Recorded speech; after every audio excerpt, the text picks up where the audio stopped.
ऋषि गुप्ता। और चलिए रुक करते हैं खबरों की ओर। पहले चरण का दंगल कल। आपको बता दें कि राजस्थान में कल 12 सीटों पर वोटिंग होगी और सुबह 7 बजे से शाम 6 बजे तक वोटिंग होगी। 12 सीटों पर 114 उम्मीदवार उतरे। आपको बता दें कि 102 पुरुष और 12 महिला प्रत्याशी इसमें शामिल है और पहले चरण में 22,88,000 मतदाता वोट करेंगे। 8 लाख नए युवा मतदाता इसमें वोट करेंगे और प्रदेश में 23,651 मतदान केंद्र बनाए गए हैं। तो तैयारियां जोरों शोरों से पूरी कर ली गई हैं और कल के दिन का इंतजार है जब आपको बता दें कि पहले चरण की वोटिंग की प्रक्रिया कल देखने को मिलेगी।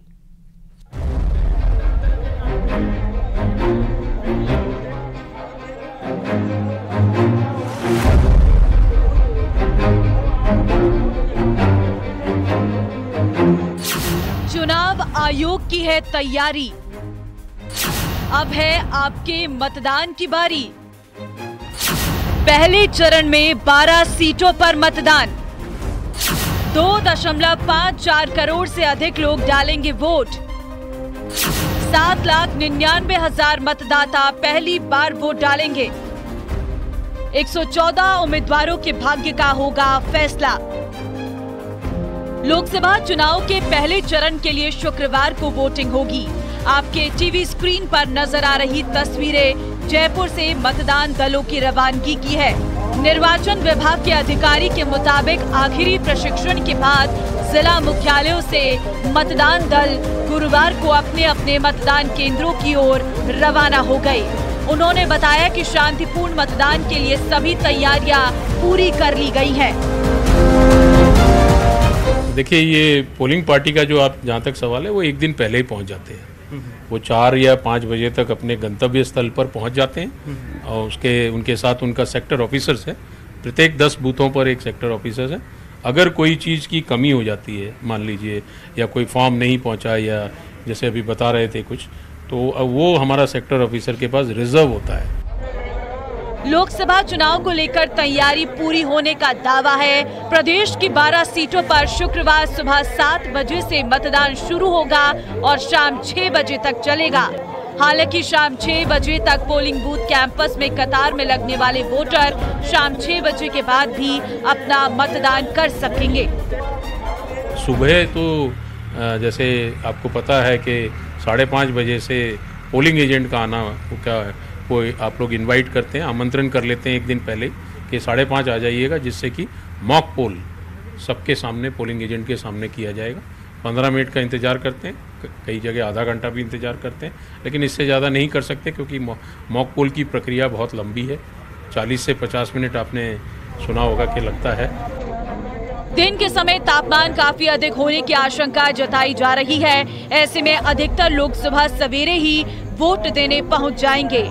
वैसे तो सेंटर पर लोगों के लिए पीने के पानी और शेड की व्यवस्था भी की गई है, लेकिन लोगों को अपने साथ पानी की बोतल लाने की सलाह दी गई है। बहरहाल जिन 12 सीटों पर शुक्रवार को मतदान होना है, उनमें अधिकतर सीटों पर कांटे की टक्कर होने की उम्मीद है। इन सभी सीटों के इतिहास की बात करें तो अधिकतर पर बीजेपी का ही कब्जा है। इस बार इन सभी में से अधिकतर सीटों पर कांटे की टक्कर होने की उम्मीद जताई जा रही। कोई राम मंदिर के नाम पर वोट मांगता नजर आया तो किसी ने जातीय समीकरण का इस्तेमाल किया। इतने दिनों से लोगों से वादा करते कैंडिडेट्स की किस्मत ईवीएम में कैद हो जाएगी। नतीजों के बाद पता चलेगा कि मतदाता को किस पर भरोसा हुआ और किसके वादों को उन्होंने दरकिनार कर दिया। न्यूज़ 18 राजस्थान के लिए जयपुर से अरबाज अहमद की रिपोर्ट।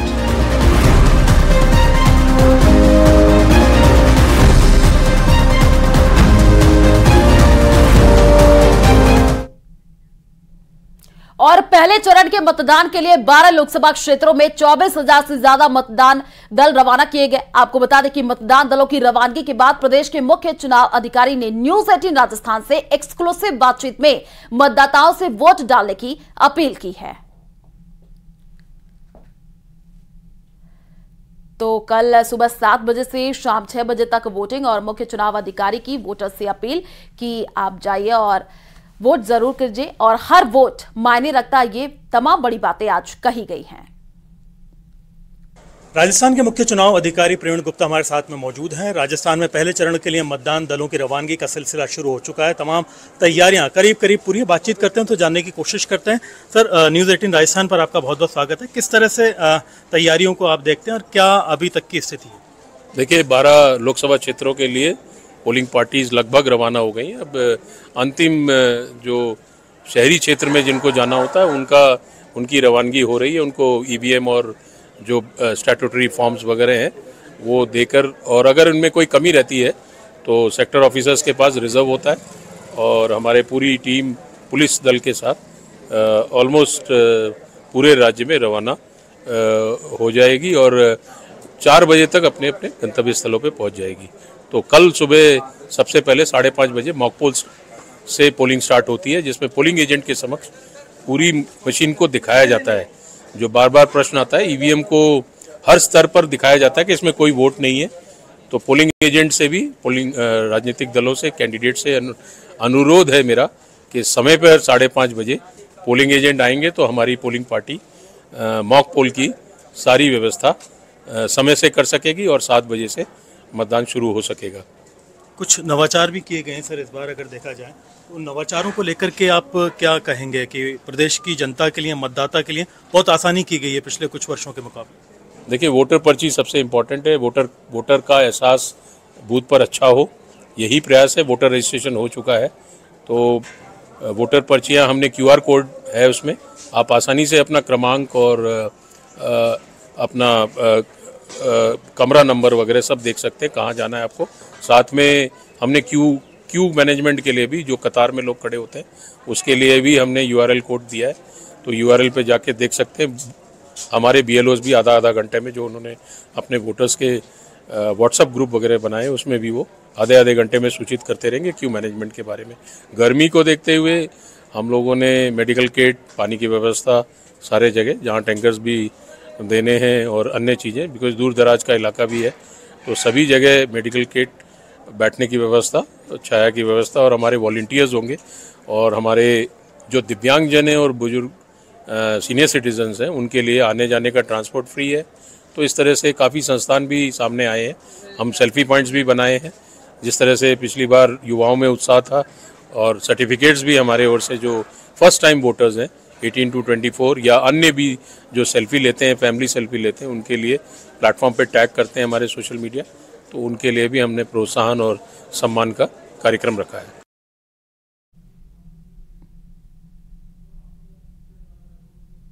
और राजस्थान में पहले चरण का चुनाव प्रचार आज थम गया। 12 सीटों पर शुक्रवार को वोट डाले जाएंगे। बीजेपी के साथ कांग्रेस भी कुछ सीटों पर जीत की उम्मीद लगाए हुए है। इसी पर देखिए हमारी ये रिपोर्ट।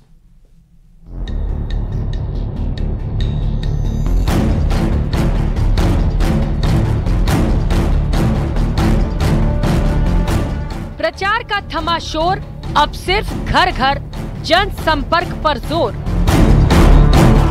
पहले चरण की 12 सीटों पर दिग्गजों की प्रतिष्ठा दांव पर। प्रदेश में 19 अप्रैल को पहले चरण के मतदान होने हैं। पहले फेज की 12 सीटों पर इस बार का चुनाव काफी रोचक है। किसान आंदोलन के दौरान सबसे ज्यादा प्रभावित रहे इलाकों में महिला उम्मीदवार उतारकर बीजेपी ने एक ही तीर से कई निशाने साधने की कोशिश की है। पहले 5 बार के सांसद निहाल चंद मेघवाल का टिकट काटा और फिर मेघवालों के साथ अरोड़ वंश के मतदाताओं को भी साथ लिया। प्रियंका बैलान का ससुराल अरोड़ वंश समुदाय में है। प्रियंका की सौम्य छवि से भी बीजेपी कार्यकर्ताओं में उत्साह का माहौल है, जबकि कांग्रेस प्रत्याशी कुलदीप इंदौरा श्रीगंगानगर के जिला प्रमुख है। 2 बार विधानसभा का चुनाव लड़ चुके हैं, लेकिन दोनों ही बार उन्हें हार का सामना करना पड़ा। ज्योति मिर्धा लोकसभा के 2 और विधानसभा के 1 चुनाव हार चुकी है। लगातार 3 हार के बावजूद इस बार ज्योति को जीत की उम्मीद है। पढ़े लिखे वर्ग में ज्योति खासी लोकप्रिय है। हनुमान बेनीवाल लगातार चुनाव जीत रहे हैं। गठबंधन प्रत्याशी होने के कारण बेनीवाल को कांग्रेस के वोट बैंक का भी सहारा लेना पड़ा। इसके अलावा नागौर में उनकी सक्रियता का लाभ भी उन्हें मिलता रहा है। नागौर में नतीजे चौंकाने वाले हो सकते हैं। चूरू, देवेंद्र झाझड़िया वर्सेस राहुल कसवा। चूरू में बीजेपी ने देवेंद्र झाझड़िया पर दाव खेला है। देवेंद्र खेल के पुराने लेकिन राजनीति के नए खिलाड़ी हैं। उनका मुकाबला कांग्रेस के राहुल कसवा से है। राहुल कसवा के लिए ये चुनाव नाक का सवाल बन गया है, तो चूरू में राजेंद्र राठौड़ की प्रतिष्ठा भी दांव पर लगी है। मुकाबला कांटे का बताया जा रहा है। अलवर, भूपेंद्र यादव वर्सेस ललित यादव। भूपेंद्र पीएम मोदी के नजदीकी मंत्रियों में शुमार है। राज्यसभा सांसद रहते उन्होंने इलाके में काफी काम भी कराए हैं। भूपेंद्र यादव के लिए अमित शाह बड़ी जनसभा को संबोधित कर चुके हैं। अलवर में ईआरसीपी और यमुना का पानी लाने की अमित शाह गारंटी देकर गए हैं। बीजेपी अलवर में एकजुट होकर चुनाव लड़ रही है, तो कांग्रेस को भीतर घात का डर सता रहा है। बीएसपी उम्मीदवार फजल हुसैन ने भी कांग्रेस के लिए मुश्किलें खड़ी कर रखी हैं। ललित यादव वर्तमान में मुंडावर से विधायक हैं। फिलहाल बीजेपी मोदी लहर के दम पर जीत के प्रति आश्वस्त नजर आ रही है। Sikar, Swami Sumedhanand versus comrade Amraram. BJP के स्वामी तीसरी बार चुनावी मैदान में है, तो अमराराम 7वीं बार लोकसभा का चुनाव लड़ रहे हैं। अमराराम 4 बार के विधायक है। इंडिया गठबंधन के तहत कांग्रेस ने इस सीट माकपा को दी है। बीजेपी अपने मजबूत संगठन मोदी लहर राम मंदिर निर्माण के दम पर फिर जीत के दावे कर रही है, तो अमराराम किसानों की समस्याओं पर चुनाव लड़ रहे हैं। यहाँ मुकाबला कांटे का माना जा रहा है। झुंझुनू, शुभकरण चौधरी वर्सेस ब्रिजेंद्र ओला। झुंझुनू लोकसभा भी उन सीटों में शामिल है जहां कांग्रेस और बीजेपी में अच्छी टक्कर होगी। बीजेपी से शुभकरण चौधरी और कांग्रेस से विधायक ब्रिजेंद्र ओला मैदान में है। ओला और चौधरी के जरिए दोनों बड़ी पार्टियों ने सामाजिक समीकरणों को भी साधने की कोशिश की है। कांग्रेस का प्रदर्शन भी ब्रिजेंद्र ओला का उत्साह बढ़ा रहा है। दोनों प्रत्याशियों ने हाल ही में हुए विधानसभा चुनाव में भी हाथ आजमाया था। झुंझुनू विधानसभा सीट से ओला जीत गए और शुभकरण चौधरी उदयपुर वाटी से हार गए थे। एक और मोदी सरकार की उपलब्धियां, तो दूसरी तरफ रामलला का आशीर्वाद। बीजेपी को यकीन है कि जब मतदाता पोलिंग बूथ पर जाएंगे और वोट करेंगे, तब वो इन्हीं मुद्दों के आधार पर कमल के निशान पर बटन जरूर दबाएंगे। मगर कांग्रेस पार्टी भी कुछ सीटों पर कांटे के मुकाबले की उम्मीद कर रही है, पर बीजेपी के कुशल चुनावी प्रबंधन के आगे उनकी दाल कितनी गलेगी, ये देखना बाकी है। कैमरा पर्सन दिलीप चेची के साथ बाबूलाल धायल, न्यूज़ 18 जयपुर। और 19 अप्रैल को प्रदेश में 12 सीटों पर मतदान होने जा रहा है, जिसको लेकर के दोनों ही पार्टियां दमखम दिखा रही है। और ऐसा माना जा रहा है कि पहले चरण में होने वाले मतदान में मुकाबला सीधे बीजेपी और कांग्रेस के बीच होगा। वही विधानसभा चुनाव में हार का सामना करने वाले कांग्रेस को बड़े चेहरों से कमाल की उम्मीद है। देखिए रिपोर्ट।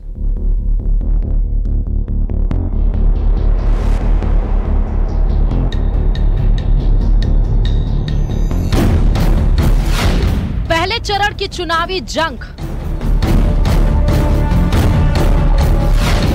कांग्रेस को बड़े चेहरों से आस। कई सीटों पर चौंका सकती है कांग्रेस। राजस्थान की 25 में से 12 सीटों पर 19 अप्रैल को चुनाव खत्म हो जाएगा। इन सीटों पर मुख्यमंत्री, 2 केंद्रीय मंत्री, कांग्रेस प्रदेश अध्यक्ष और सचिन पायलट की प्रतिष्ठा दांव पर है। पहले चरण में गंगानगर, बीकानेर, चूरू, झुंझुनू, सीकर, जयपुर ग्रामीण, जयपुर अलवर, भरतपुर, करौली, धौलपुर, दौसा और नागौर में मतदान होगा। पिछले चुनाव में ये सभी सीटें बीजेपी के खाते में गई थी, लेकिन इस बार 4 से 5 सीटों पर कांग्रेस बीजेपी को टक्कर दे सकती है। ये चुनाव न सिर्फ बीजेपी के लिए बल्कि कांग्रेस के लिए भी प्रतिष्ठा का सवाल है। कांग्रेस को उम्मीद है कि बीजेपी छोड़ इंडिया गठबंधन का हाथ थामने वाले नेता भी कमाल कर सकते हैं। इसके अलावा कांग्रेस को अपने दिग्गजों से तो आस है कि जानकारों की माने तो कांग्रेस जिन सीटों पर चौंका सकती है, उनमें दौसा, नागौर, चूरू और झुंझुनू सीट शामिल है। सबसे पहले बात नागौर सीट की, जहां नागौर कांग्रेस ने रालोपा से गठबंधन किया है। यहाँ हनुमान बेनीवाल बीजेपी की ज्योति मिर्धा को चुनौती दे रहे हैं। कांग्रेस को यह सीट जीतने की उम्मीद है। दूसरी सीट है चूरू। इस सीट पर कांग्रेस ने राहुल कसवा को टिकट दिया है, जिनका मुकाबला बीजेपी के पैरा ओलंपियन देवेंद्र झाझड़िया के साथ है। बीजेपी ने राहुल कसवा का टिकट काट दिया था, जिसके बाद वो कांग्रेस में शामिल हुए। जानकार मानते हैं कि कांग्रेस की इस कोशिश में कि राहुल कसवा और राजेंद्र राठौर के बीच विधानसभा चुनाव में हार के चलते जो मतभेद हुए, उसे लोकसभा चुनाव तक लेकर जाएं। अब बात दौसा की। यहाँ बीजेपी ने 4 बार के विधायक रहे कन्हैया लाल मीणा को मैदान में उतारा है, जबकि कांग्रेस ने मुरारी लाल मीणा को कमान सौंपी है। मुरारी लाल सचिन पायलट के समर्थक माने जाते हैं। सचिन पायलट का साथ देने से गुर्जरों के वोटों का लाभ मुरारी लाल को मिल सकता है, जबकि कन्हैया लाल की छवि विवादों से दूर रहने वाले साधारण व्यक्ति की। ऐसे में दोनों के बीच करीबी मुकाबला दिखाई दे रहा है। झुंझुनू में कांग्रेस ने जाटों के बड़े परिवार से विजेंद्र ओला को उतारा है। ऐसे में यह सीट मुकाबले में आ गई है। ओला गहलोत सरकार में मंत्री भी रहे हैं, जबकि भाजपा के प्रत्याशी पूर्व विधायक शुभकरण चौधरी का कद उतना बड़ा नहीं है। कांग्रेस यहां कड़ी टक्कर बता रही है। बहरहाल ये वो सीटें हैं जहां पर कांग्रेस को अच्छा होने की उम्मीद है। बहरहाल अब देखना ये होगा कि पिछले लोकसभा चुनाव में जो समीकरण बने थे उनमें कुछ बदलाव होता है या फिर कांग्रेस को फिर से निराशा हाथ लगती है। Bureau report, news 18 Rajasthan.